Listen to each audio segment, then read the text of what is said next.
In 1938, a radio broadcast of War of the Worlds convinced thousands of Americans that Earth was under alien invasion. During the Cold War, governments weaponized propaganda to shape public opinion at industrial scale.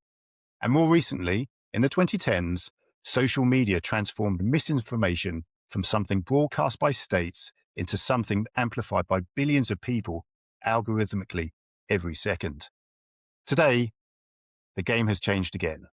AI-generated deepfakes have already impersonated political leaders and CEOs.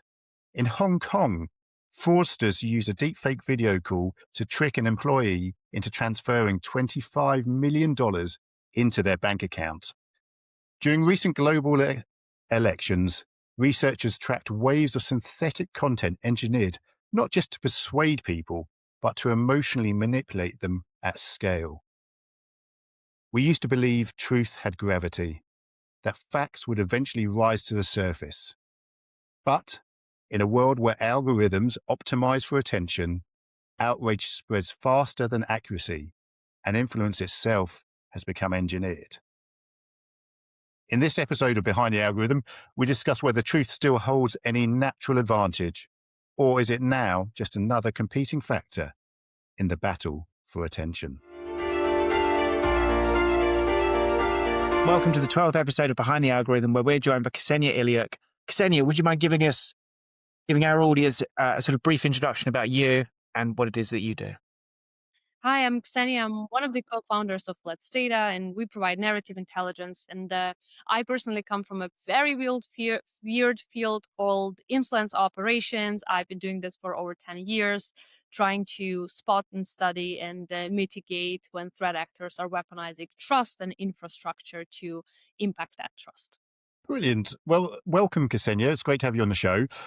Just, I suppose, to really start the conversation and get us going, what would be great to do is actually frame up and answer the question is, what is influence operations? Just to give us that definition. So could you do that for us, please?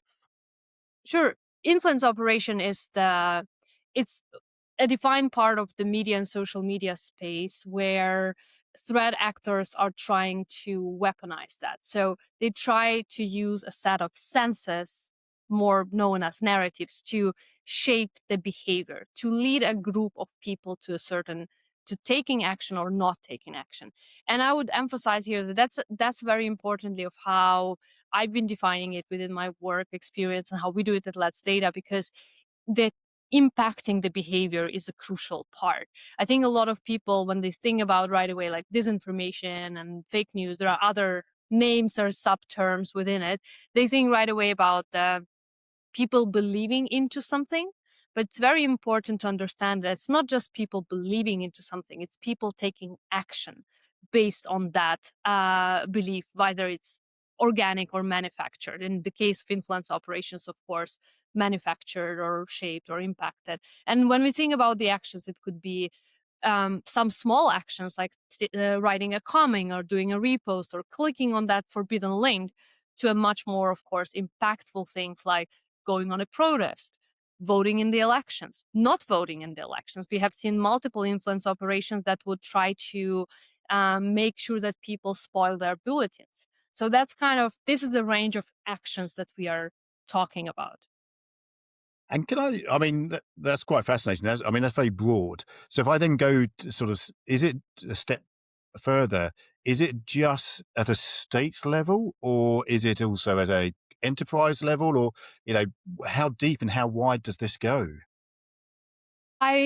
Sadly, I have to say that it's a bit cross every level and industry and field, because it's a bit of a set of behavior. But it's very important with influence operation. It's a set of deceptive behavior with an intent to harm, because we're not talking about like some organic things that are developing that are talking bad about a state or a company or a group of people. It's about this manufactured things with an intent to harm. So these two things are very important, but again, they are universal across both states, enterprises, a lot of also civil society involved, more like non-profits organizations. So sadly, nobody is shielded from an influence operation these days.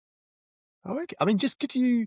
I mean, sorry, Greg. I know you've got some questions to ask, but I'm monopolising things at the moment, so apologies. I mean, could you give us some examples of influence operations, just to really help quantify it? Yeah, because just now I was quite surprised when you mentioned NGOs. So yeah, it'd be great to hear some sort of cases. Yeah, so one of the things on that I keep quoting it because this was the one that deeply sat with me is that we've detected an influence operation. For example, this is the state one. This is the one we attributed to Russia as a threat actor, as a hostile state. Is that they, when the Russia Today was sanctioned by European Union and were not able to broadcast in Europe anymore, they were like, okay, we're losing this such a great asset. Like we need to establish this asset somewhere else. So they established it in Serbia with an attempt to cover the Balkans. And what we detected is the influence operation that has created multiple websites and social media pages that would amplify this newly established Russia Today in the Balkans.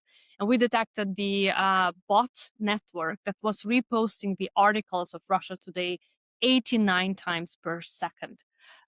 So we are talking like about enormous scale. And that again illustrates that we will be going a lot to this main message that I will be trying to convey, that it sadly has nothing to do with the truth or facts. It has to do with this manufactured perception, manufactured behaviors, because there is no way in which this is normal. Like this behavior is normal. This is the pure deception with an intent to harm. So this is more like a hostile type of this of the operations. In a more commercial spaces, we would see a lot of influence operations that are more of like phishing related, to create a persona, a synthetic personas of the C-level suite. And we had a case of like 500 deepfakes impersonating the C-suite leadership of the company, trying to push them to click on that link to get the either their credentials being stolen or malware installed, etc., etc. But like these are like two examples of very different field, very different purposes, and objectives is very different, but with the similar tooling and with the similar stack in both cases. And with the enterprise ones, is that purely looking at financial gain, or is it about actually causing harm to them in terms of a reputational or physical, as you can through these things, physical harm? That is something that historically enterprises were a bit out of reach. It was like, I mean, till 3 years ago, it would be typically hostile state trying to meddle into other state, trying to meddle into the elections. We've seen this playbook for not even years. We are talking like centuries. I think that what a lot of people would refer to the propaganda, as they know it in more broader term, that is not new nor unique. But with the generative AI, what has changed significantly for businesses and enterprises is that now they are a target of influence operations that are not coming only from the hostile states, but like basically any idiot with a laptop, I call it these days, because this is what we see. We track some of the influence operations that would go after the Fortune 500 company with like a $20 budget. They would put $20 budget in meta ads for the spread. Like this audacity to try to go after the such a big enterprise was just sitting somewhere with a laptop, maybe with two more bodies, trying to make things happen. And that results in a lot of different objectives, right? Sometimes it's financial gain, sometimes it's operational disruption, cyber breach, like stealing the data to like with more of delayed financial gain. And sometimes it's still hostile states trying to reach what they want, and they would just go and try to organize a run on a bank because that's how they decided is the best way to meddle into the elections. And I think that brings us to this very important point that influence operations per se, it's not a separate field. It's not a thing. It's a tool. And that's what we are seeing right now with such a low entry barrier that AI provides to so many threat actors, is that we see now new actors adopting this as a new tool in their toolbox, which of course widens the attack surface. Like anybody right now is a bit of a fair game. for anybody, right? So that is what we have seen as a big change in the last few years. That was not the case before. I was going to say, Greg, before I've dominated all the questions, do you want to jump in? Yeah, so you talk about any idiot with a laptop and social media, now AI, social media first has sort of democratized the ability for anyone to become their own kind of broadcast medium. And if you've got enough kind of weight behind it, I think what did you talk about? Is it the IRA? So the Internet Research Agency, which is one of the sort of biggest Russian bot troll factories, was sending out 89 posts a second, was that? Yes. Like About reposting. There was a post published by like the main page, and they were imitating the real, like the users, right? So that's like trying to showcase that all these people that are reposting this are like supporting and endorsing yeah, of course. statements. So this isn't associated with the question that I was going to ask, but it just made me think, do you follow is it the EU's ABCD formula? Can you explain that? I forget what it is. So Yeah, yeah, go on. there is a few frameworks on how to like approach influence operation, like to understand, to deconstruct it. And like ABC and ABC, now there is an extended ABCDE, is basically outlining actors, content, behavior, like these types of things. So that's like one of the frameworks to just help operationalize these things when it comes to detection, when it comes to attribution, and when it comes to taking the action, like, right? Because it's and this, we're going then in a very different part of the discussion, which is like the legal side of the thing and ethical and et cetera, but like these are the types of frameworks that help different entities to take action Yes. on this behavior without going into the debate that actually a lot of threat actors try to fuel, the debate of freedom of speech, which Yeah. want to make perfectly clear that this has nothing to do with the freedom of speech and should never be even discussed in one like paragraph, because we're talking about organized crime and the way this infrastructure Yeah. is built and structured. So this framework is one of the frameworks that organizations use. So how and look, I completely agree. It's not a narrative play; it's a sort of amplification play, and it's amplifying an ideology or a sentiment and trying to coerce people into doing things that they wouldn't have otherwise done, or nudging them over the edge on a behavior that they might have been thinking about, but seeing the validation from a wider group of people makes them sort of believe it true. Is AI now supercharging this to the point of where anyone can kind of push back against the normal pillars of power? So can anyone now kind of pretty much destabilize a democracy or destabilize a government using sort of these tactics? I would say yes and no, because I still want to like be very grounded in the fact that running influence operation is still an effort, and of course, depending on the size and scale. If we're talking about like some small influence operation that is focused on scamming people, which is also an influence operation, like, because again, the same technique, tactics, procedures are used, right? The objective at the end is different. That is something that, like, right, like a user that has a very basic literacy, like computer literacy, AI literacy, can pull that off. If we're talking, of course, about the things like election interference and like such a high level, high scale things, these things are still, they're not as simple to pull off as like a lot of people try to say. There is this notion that, oh, running influence operation is so cheap, and Yeah. like combating them is so expensive. And yes, while there is a disparity, I would like to emphasize that I never saw Russia as a threat actor caring about unit economics of the things and like making it profitable and scalable. Like, it's from the finance perspective. So what is changing definitely is, again, this entry barrier and the ability to do things with a smaller resources. That's very similar what AI is doing in other fields and industries.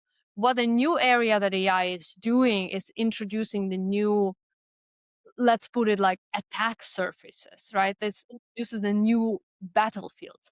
For example, the AI chatbots itself, the LLM powered chatbots, ChatGPT or Claude, etc. Like, this was the first interface we all as humans engage in a general sense, not the engineers, right? Engage with large language models. That has not existed before.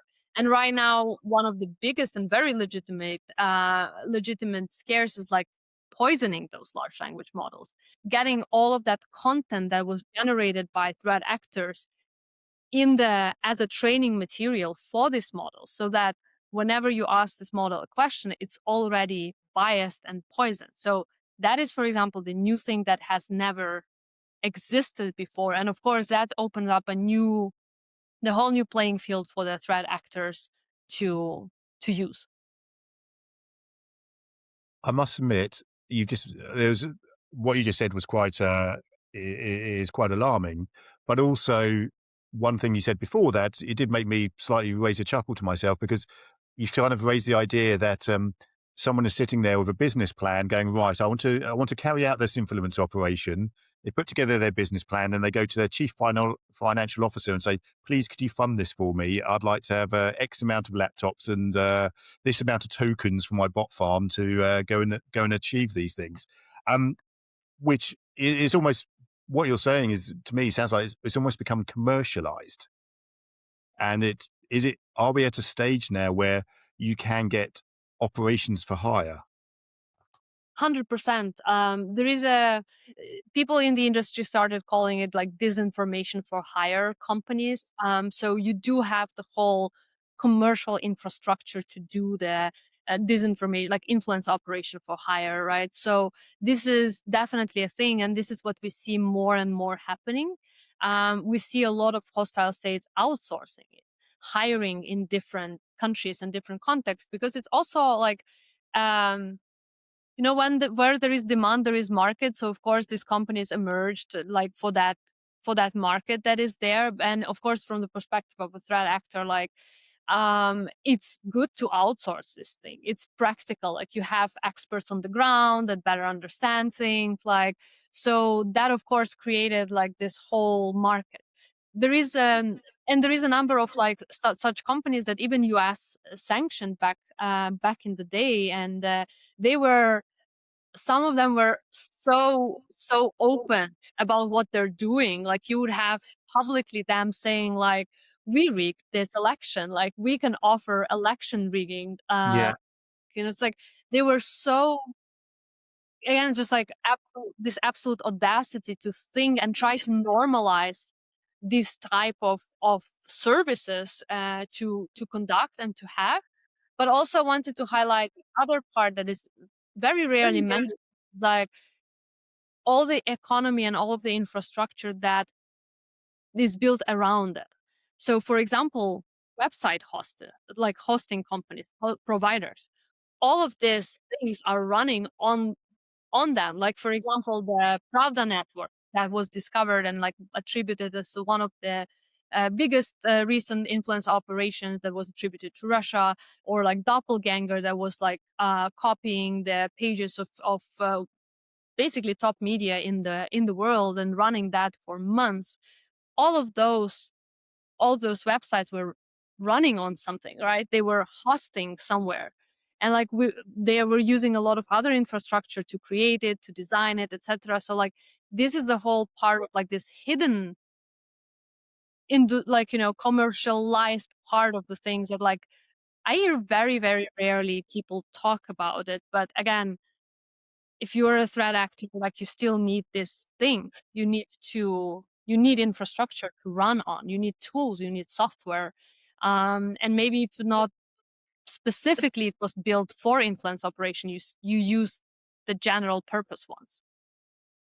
I mean, with that, because one of the questions which come to mind is two questions. One, I used to work in enterprises, so I was used to building centers of excellence for technology, and you'd sort of build this capability in different locations around the world to service your enterprise needs. Are, where are the centers of excellence for these sorts of influence operations? Are there centers of excellence around the world? We go, yep, these locations are brilliant for doing that. And I suppose You mean for doing them or protecting from them? No, Nigel wants to run some. So we want to know where's the cheapest rate we can get and who's doing it the best. yeah, I'm on the internet now looking. I was. It's not as easy as we'd thought. I think you have to go dark web to do it. Yeah, and that's also an important part. Like, yeah, it's not it's still very accessible, but not as easy as one may think.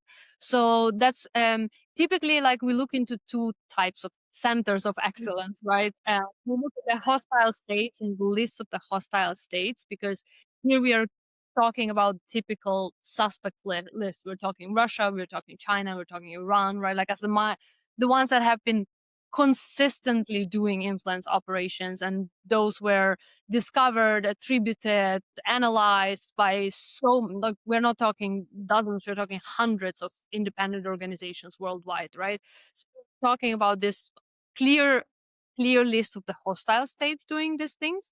And then we're looking into more commercial side of things, when the financial gain is the primary motive. So financial gain is mostly Southeast Asia. So this is, and it has a lot to do with the industry of scamming. Like, that's where this influence operation and scamming are just very much embedded into one another. So that's Southeast Asia is the center of excellence, if you may say, for this type of things.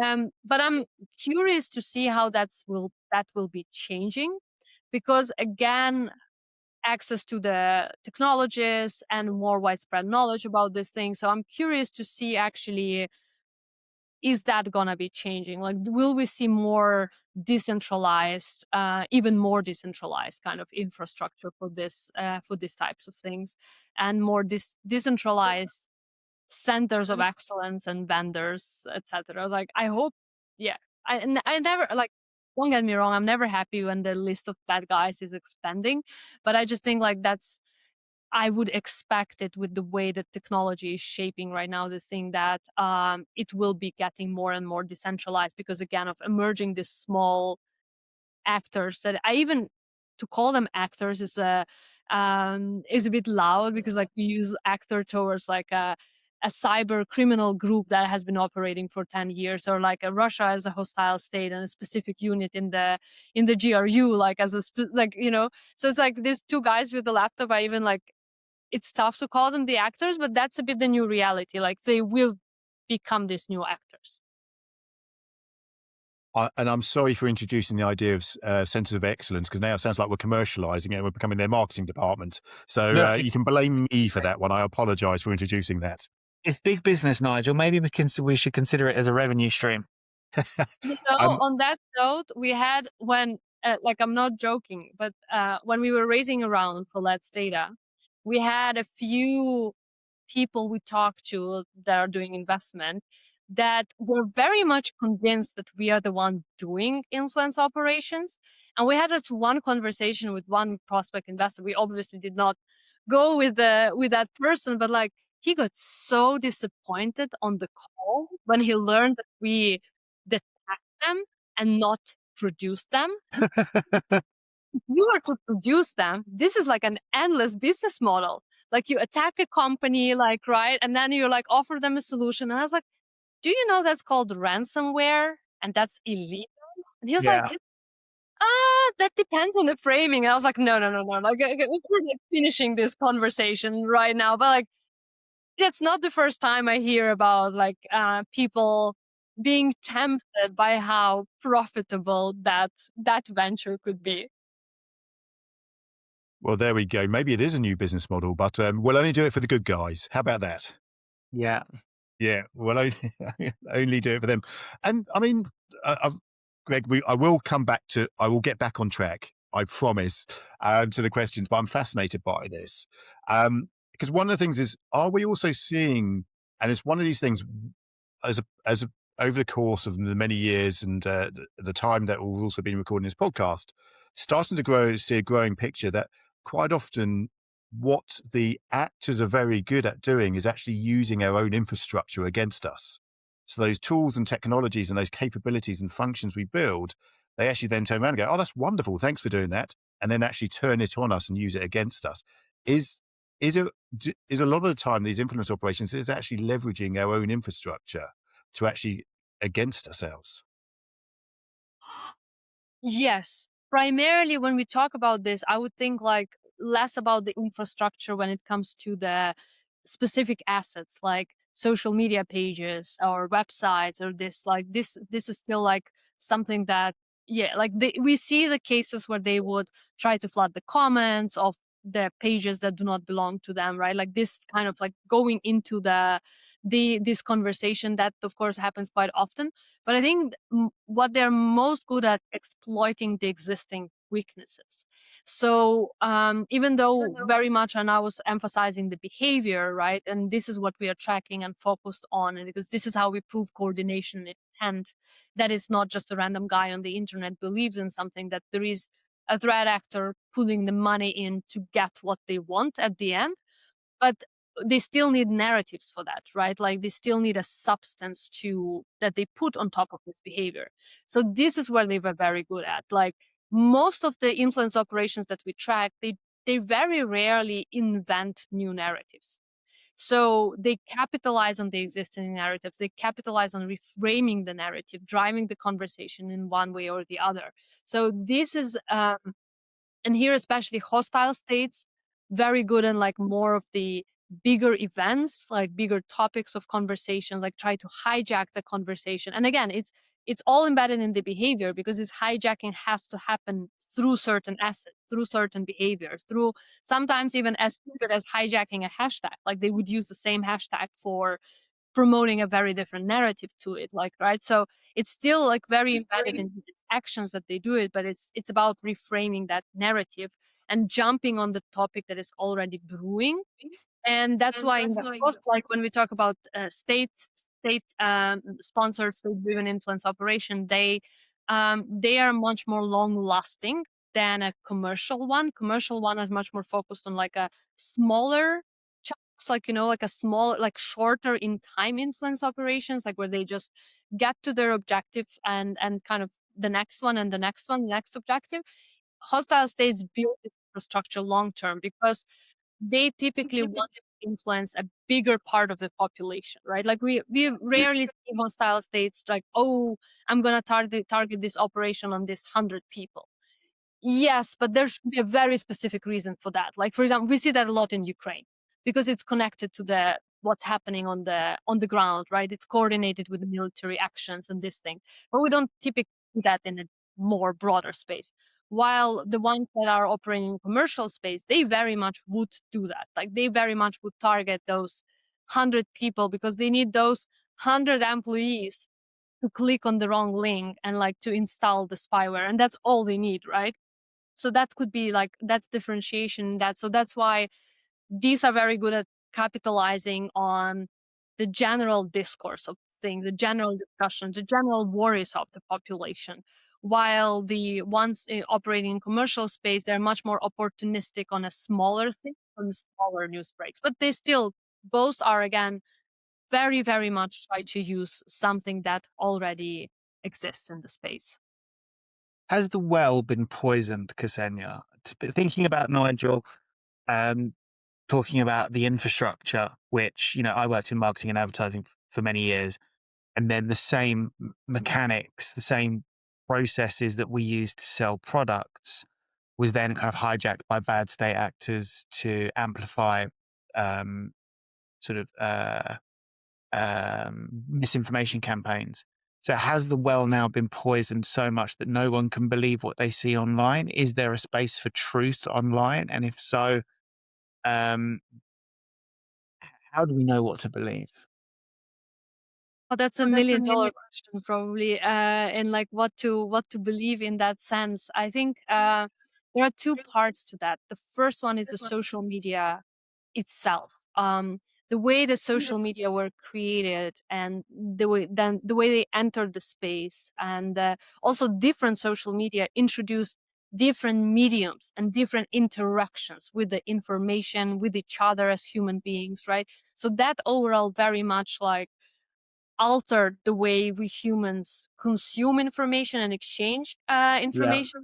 And of course, here there is a number of features and that come from different platforms that were poisoning the well, right? Like we have, for example, platforms where they incentivize algorithm based on the virality rather than right based on like a truth discussion or like organic discussion or something like that. Like they on purpose kind of push the user to try to go to a more Fear, deceptive way of promoting the fear and content. outrage. It optimizes for fear and outrage, doesn't it? Because they're the things which engage us the most deeply on a visceral level, and that's what drives us to then keep going back or to keep scrolling on the reel.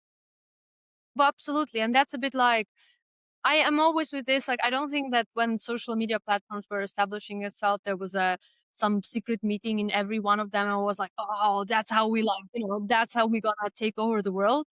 I just like we have engineers like in the company as well. I just know how engineers, if left unattended, like what they can come up with, and it's never with a bad intent. It's just they're so excited to solve a thing or like to build a thing. And I think that's what happened with algorithms. They were just like, oh, we've got all this new data on like what people are clicking on. Oh, they're clicking on these 5 things. Let's optimize them to click more on these things, right? So like that's why I don't think there was ever like this big evil plan, but that's how this, of course, commercialization of the things was just constantly fueling, and then there's different decisions attached to it, but they were all like spiraling on top of that. So there is definitely that part. And then there is a part where actually threat actors, when they start building their funnels on top of these existing things and building like use the peculiarities of every platform to maximize the efficiency, right, of their campaign and to get more people to reach their objective. So there was a very interesting case. OpenAI published a report. They started publishing like quarterly a report on like malicious application of AI. So they expose when somebody is trying to use ChatGPT in a malicious way. And one of the operations they described there is they attributed to Chinese-based operation doing like a lovebird scam when people are trying to Yeah. somebody into a relationship, right? And they expose their whole prompting. They were building like the whole lead generation sequence, and they had even like in their from their prompting, it's very clear that they have different departments that are like, so here we are initiating a lead generation. Here's the engagement with these leads. Here's like the next, like, so it's like this is like when they use this all differences between the platforms that already exist there, and they build a very marketing funnel and very marketing type conversions even to this thing, and they even track these things. Because again, I never saw hostile state doing that, but we see that especially for financial gains because their money matters, right? So Yeah. that's when they do these things. I mean, quick question, Greg, then back to you. Is it almost got to the stage whereby you can, do they even have metrics around this? So, as a bit running a business, you kind of have a performance metric saying, right, what's your funnel, what's the size of your pipeline, what's your conversion rate? Is it down to that level of sort of measurement and, I suppose, industrialization? Absolutely. Like this is a good example in this case that was exposed. It showcased exactly those things. It showcased the targets that they have, targets per the departments, how they review those metrics. Like it very much shows that they operate as a business. In the hostile state space, they also have the objectives. They also have the metrics. What's important, and I think often misunderstood, is that people judge it by the wrong metrics. So I've seen like even a number of research that like, so this influence operation was not successful because it had 10 likes. Likes, like engagement, comment is a very wrong measurement to use. It could be like a in-between measurement for, right? But like it's not an end goal, because then the end goal is to push a certain behavior to reach a certain objective. So sometimes it can have 10 likes, but it doesn't mean it didn't do the purpose it was intended to, was what's the intention was behind it. So that's kind of like a bit of a remark on that, but that's just something I'm always very annoyed when people try to use like engagement as a measurement to the successfulness of the thing. Oh, that's fascinating, Ksenia, because within the marketing industry, you talk about likes and shares or comments or whatever as being vanity metrics. They're vanity metrics. The outcome, as you're talking about, is the actual thing that you're optimizing for, is the actual thing that you're trying to get people to do. That's the success of the campaign, not whether someone liked a tweet or a post or something. So um, split out by channel, split out by medium. How much does social media form your sort of watched areas? How, as a percentage, and if you've got a kind of whole pie, how much is social media a part of the problem? How big is it? Do you mean social media platforms and their algorithm, or like? Yeah, so you talked about a number. You talked about LLMs, which was really interesting. I didn't realize how much they were being gamed by bad state actors to poison those models. You've got phishing campaigns, you've got sort of ransomware attack stuff, and then you've got kind of social media to encourage behaviors or share ideologies or manipulate society. How how much of that is social media as part of the overall pie for influence campaigns? In our specific case, it's 100% of that pie, because we primarily focus on influencer operations that emerge on social media.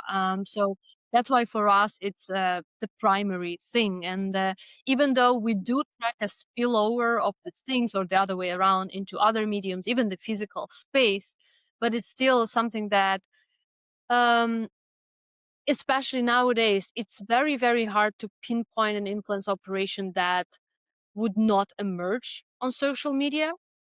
Um, Sometimes there are some exceptions, but then again, it's more for conflict related or like war related. In the case of Ukraine, there are sometimes influence operation that would start on the ground physically with like spreading a certain poster, or trying to manufacture a certain event to happen that will be picked up by social media.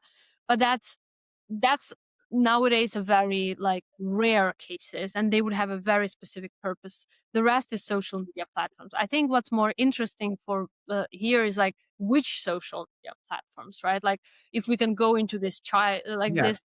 this chart, like, so we have Telegram as the number one platform. So from all of the influence operations we are targeting, as from where they originate from, because That's it's interesting. important part. Like they would migrate, like they would be very quickly cross-platform. Like that's an Yeah, intention yeah. and to the cross-platform spillover. But Telegram would account for like definitely like 40% of all of the influence operations that we track. That primarily has to do with the hostile states. They are very comfortable there, and also Telegram is just it's a platform that allows you to do whatever. Like it really does not care about regulations or moderation or anything. So that of course gives you a lot of, you as a threat actor, gives you a lot of freedom to operate. We would even track influence operations that start on TikTok or Meta on Facebook, but they lead to Telegram. Like they would be just like, oh, we're gonna catch the attention of this user and we're gonna direct them to the place where the thing is actually happening, because we are unrestricted there by a lot of things. So Telegram is the first. Then it remains Facebook. Facebook, specifically Meta ads, remains a very, very big source of influence operation, like where they emerge. Then we have TikTok, and then we have everything else. That's kind of how I would structure it from this pie chart. So Just for interestingly, sorry, Nigel, interestingly, Pavel Durov, who launched what is now Telegram, but was VK, was arrested in France in 2024 over a sort of a ton of violations related to the messaging app, which is now Telegram. So how on earth can it continue to operate in such a way? Is it because jurisdiction sits within Russia? Why is it allowed to operate under such loose guidelines? Why is there no regulation stopping people from being able to use it as this kind of mouthpiece for misinformation? political will. It all ends with the political will, because it's in the case of Telegram, but also other platforms. Like they, of course, as platforms, would always try to lobby for release of regulation or like Yeah, of course. Yeah. that's given. But the lack of political will, and that lack of political will starts with the lack of awareness about the threat, right? Coming from there. So that results into that the Telegram could so easily like slip out of a lot of things. Because for example, European Union, a lot of hopes were in the Digital Service Act and like how it's gonna impact the platforms and like gonna make the platforms one happy space where we can all have fun and like enjoy how it used to be. And as stupid as that, Telegram the is not affected by the SA. The reason how they played on the number of users. They claim that they have less users than there is a Yeah. threshold for them to be a subject to that. So for me, Interesting. that's not a technicality. That's a political will. Because if you understand that Telegram has a certain amount of risks coming from it as a platform and you want to regulate it as a platform, right? You would take care of such thing. Like you would not get them away on the technicality on the number of users. So there is a big question of like, how do they report the number of users? Like that's a different story, of course. But like for me, this is all a political will question rather than the company, because companies always gonna um, they're gonna optimize for the conditions and environments where um, in the capitalism, right, where they thrive. So that's why I would not expect Telegram to care about these things. They would go to the jurisdictions where they're most favored, but they operate. That's the thing with social media. They can be registered wherever. Yeah. They operate with the users, like on the soil of the users of other countries. That is the question of political will to me. So I mean, I may be asking a silly question here. Where is Telegram actually registered? Because I know I'm a bit confused between the French citizenship of the founder and where is Telegram registered? That's a great I'm question. Like looking it up now. there is it's not such a straightforward answer actually. There was a quite few investigations focused on that. There is a very good one at Wired that tried to better understand how this thing operates, because one thing even is registration, they claim it's Dubai. So do you want to know? I've just looked it up. Well, according to Google's AI overview, Telegram is primarily registered as a company in the British Virgin Islands and operates as an LLC in Dubai, both of which sit outside of the legal restrictions. This isn't part of the AI overview, but they will sit outside of traditional legal jurisdictions, both of those countries. So pretty hard to go after. Again, for me, that's a question of political will, right? Like it's not. We have so many different variations of how different states exercise the will to regulate the platforms, and it's not always great. It's not perfect. Sometimes it's very clearly done by the people who have no idea how the technology works or how they ban things and stuff. But like, nonetheless, for me, that's still kind of the question of political will, because Telegram and other platforms that I like Telegram would try to find a ways to sneak out of the jurisdictions and yada yada. But like that's much more of like, have we asked this question? Have we put it as a priority? Because one thing is where they registered. There was a lot of conversations. Where are the servers? Yeah. of Good the point. social media platform. Like, where is the data? Because one of the biggest scams with Telegram is that they have been advertising themselves as a super secure messenger, as an end-to-end encrypted messenger. But for a very long time, and I think still today, for a regular chat, if you as a user, like a regular chat, they are not end-to-end encrypted. You have a feature of end-to-end encryption that you have to enable for specific chats. So this is like, it's a small thing, but it's a very, very important trick. Like, while they advertise themselves as this end-to-end, meaning that that them as a platform cannot read your messages, right? Um, but we have numerous cases that show and prove that that's not happening, and that the regular chats do not have end-to-end encryption. So that's, again, for me, that's quite like, there has been so many cases already published of research, of study, and like showcasing all of the things. The question again of political will, why this is not enough evidence or enough like for to take an action. I mean, picking up on, because you mentioned political will quite a few times in the last few minutes and part of this conversation, and you said there isn't a political will, and also quite often coupled with there isn't the knowledge of those people who are trying to bring into place those regulations and those rules around this technology. What part do you think also has money to play in this, and prestige and the politics of it? Because quite often a lot of countries, they want to promote their credentials around technology and innovation and future tech.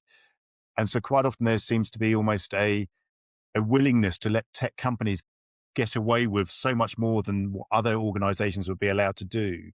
So do you think there's also money involved? Not, I don't mean necessarily a bribery, but in terms of that jobs, it's the economic value it creates and stuff like that, which also inhibits people maybe taking a stronger approach to the regulations. Of course, I think it's all together, all combined, and it's not only about like social media platforms and influence operation. It's the case for all of other industries, just that sit on this kind of crossover of like commercial interest, state interest, citizens' rights interests, etc. Like, so of course that all mixed all together. I think for me it's much more of what I would like highlight in that is that when I mentioned the lack of political will, is that very often that lack of political will comes from, especially like I can talk a lot about like European Union and Europe, like because I work with a lot of different governments and was sitting in that room when this decision sometimes like are made, and hearing their chain of thought. I think one of the best influence operations that hostile states manage to do is to make them think that this is a freedom of speech debate. That's why when very quickly they start discussing, even with the good intentions or stuff, they approach it as a content problem.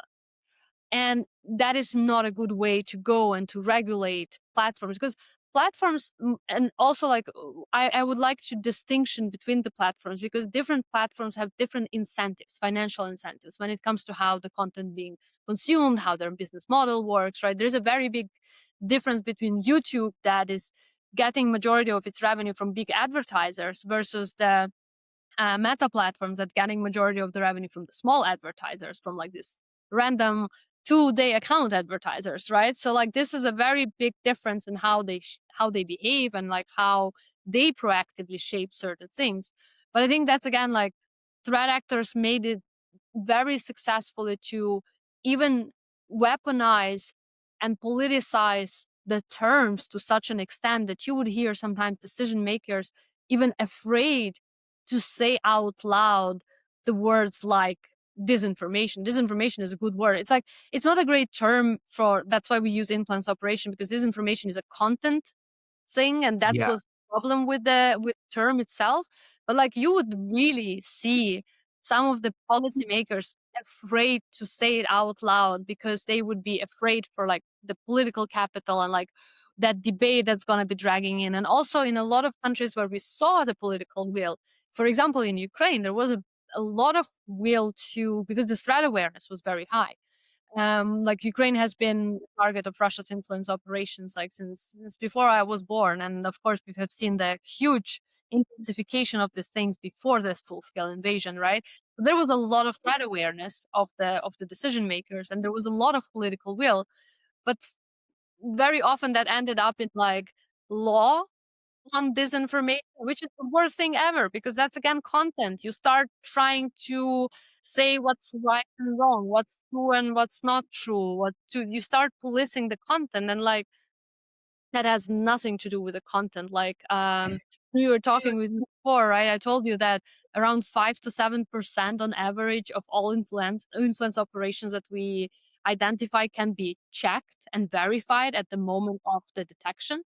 That's perfectly showcased that it has never ever been about the truth and facts in that sense. So yeah, that's a bit like a more philosophical take on the things, but like that's where I think again, that's my personal take on this. But I really think like like the hostile states did a very good number on making us so uncomfortable as society with this conversation. So I do have a question, because we're getting kind of near to the end now. What would you hope for the future of online communications? You work at one of the darkest, or in the darkest corners of comms. You see all of the bad stuff. What would you hope is the future of online communication, so that we can all exist in a kind of utopian communication environment where there's nobody pushing false narratives to the extent that they are now, and it's reduced to just one wacko in his bedroom with a laptop, and not just whole states trying to push ideologies down other people's throats to undermine democracy or Western society? I mean, we at Let's Data, we always joke that our mission is to go extinct as a company. So that's a weird pitch to the investors, of course, but like down like a company like ours should not exist, right? And we would like to go in extinct. So I would love the information space to regulate, co-regulate, and self-regulate in a way that we're not needed. I don't think that that's possible, sadly, not at least in the next few years. And here, especially when I'm looking forward to the next big things that have to happen, is that, and here I'm going to the will and awareness, threat awareness here, and especially the money. What I very much like in the space and in the market, and that we very much try to push, is that we push the price tag on these things. We show different stakeholders how much that costs them, how much ignoring this costs them, how much they are losing. And like again, it could be small things, small cases from like scams. We had our team recently identified over 200 websites doing a crypto scam. There was like a big funnel into that, but like doing a crypto scam in over like 40 countries or so, using the fake quotes of top politicians, etc. Like you can calculate how many people potentially were targets of this scam, how much money were lost. To the bigger things, there is a study, like they constantly update the number of like how much the influence operation cost the world economy, and like the numbers are sometimes go to like 79 billion per year or so. So like I think putting the price tag and measuring the results of it to different stakeholder is the key, because that would shape the need and the urgency to act. That's why, for example, we as a company, we started in the governmental national security space, not only because that's where I come from and that's what I know, but like that's where the issue was. There was no 3 years ago issue in the enterprise space. Like these cases were anecdotal. Like you would hear somebody telling you about some interesting case happening like that. Not anymore. And now we can count these things. That's why when we started having organically a surge of enterprise customers coming to us and asking about this types of things, because they started very quickly calculating how much a breach like that's going to cost them, how much the operational disruption is costing them. So they realize that it's cheaper to invest before than to pay the damage. And I think that is my main hope. Then with all of these things, we start clearly communicating the consequences and calculating the and when I say calculating, not necessarily just the price dollar on it, but like calculating the effects from this, because that would result in the actions. And that would go across everything, like cross absolutely everything, from deepfake regulation to large language models to good old bots on social media platforms. Suppose what I'd like to end on is that is sort of bring it all together, is that happy note. And you've talked at a big level about what we need to do about showing what the actual monetary cost is of doing that. But also at a human level, what can we do as individuals, or at an enterprise level, what can we do? What are those sort of little actions we can take? I'd love to hear those sort of takeaways. From the perspective of like human beings, right? I think, again, very important thing is to self-educate yourself on the fact that this is a risk and that you can be a target, right? Because that's very important to remember, that anybody can be a target of influence operation. I know that, and I've seen it in so many different spaces, that we people are like, oh, but I'm smarter than that. I'm like, I'm not gonna be tricked by these cheap tricks. I can feel like I can see the Russian bot. I've been working in this field 10 years, and like sometimes some of the influence operations, like it takes a lot of thinking and data points to understand that this is actually coordinated. Like, so I always say, like, educate yourself on the problem, like on the fact that this is exist, that you could be a target. That already half of the battle. At the same time, I always say, like, I very much hate the expectation that human, like, people as the end kind of line of all of this is responsible to stopping all of this, because it's a bit of like, especially some governments, they're like, oh, we're just gonna do a training on the media literacy and then we are cured. Like, our people can be resilient towards it, which is like, you basically give a person like a fast self protection course and then put them in a ring with Mike Tyson and say, like, now good luck, now everything is on you, like you are this line of defense for us and you are to catch all of the influence operations.